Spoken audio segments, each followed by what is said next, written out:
আচ্ছা, এটা কোনো যুক্তিতে পড়ে যেই বাংলাদেশে বসে এই যে তোফায়েল আহমেদ মারা গিয়েছে, আওয়ামী লীগের নেতা, আওয়ামী লীগ তার ফ্যাসিস্ট শাসনের জন্য তার সমালোচনা হতে পারে, কিন্তু এই বাংলাদেশ সৃষ্টিতে তো তার অবদান রয়েছে, সেই সময় মুক্তিযুদ্ধ সংগঠক হিসেবে তার অবদান রয়েছে।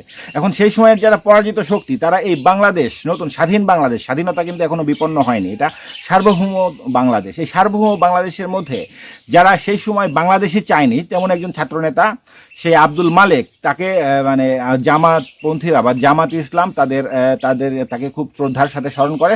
সেই ইসলামী শিক্ষা ব্যবস্থার পক্ষে এবং পাকিস্তানের পক্ষে সেই সময় ভূমিকা রাখছিল। সেই আব্দুল মালেককে সেই সময়ের বামপন্থী নেতা ডাকসুর ভিপি ছিলেন তুফায়েল আহমেদ, তুফায়েল আহমেদ ভিপি ছিলেন। তুফায়েল আহমেদ কিন্তু তাকে যেখানে হত্যা করা হয়েছে সেই স্পটেও ছিলেন না, বা তার যে মানে তার নির্দেশে হত্যা করা হয়েছে এমন ধরনের কোনো প্রমাণ নেই। তো সেই সময় সেখানে যারা ছিল এই বিষয়গুলোকে সামনে যায়, সেই সময়ের ছাত্র সংঘের এদেরকে যদি প্রতিহত করা না হতো এভাবে, তাহলে তো বাংলাদেশের সৃষ্টি হতো না।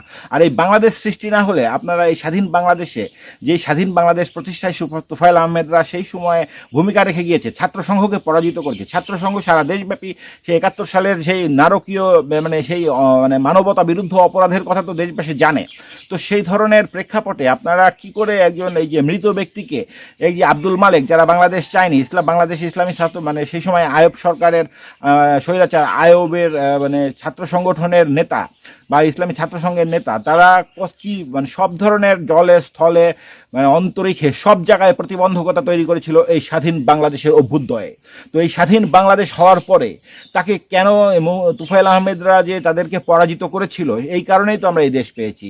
এটা কোন ধরনের কোন যুক্তিতে এই ধরনের কথাবার্তা টেনে এনেছে এই ৫ আগস্ট পরবর্তী সময়, এই ৫ আগস্ট পরবর্তী সময়ের যে এই ঘটনাটি ঘটিয়েছে, যারা ক্রীড়ানক হিসেবে কাজ করেছে তারা সবাই এই মেটিকুলাস ডিজাইনের অংশ। বাংলাদেশের সার্বভৌমত্ব বিপন্ন করে পরাজিত শক্তিদের এখানে তাদের উত্থান আস্ফলনের কারণে এই মানে এই ঘটনাগুলোকে সামনে আনা হচ্ছে। ভালো থাকবেন, আবার অন্য কোনো বিষয়ে দেখা হবে।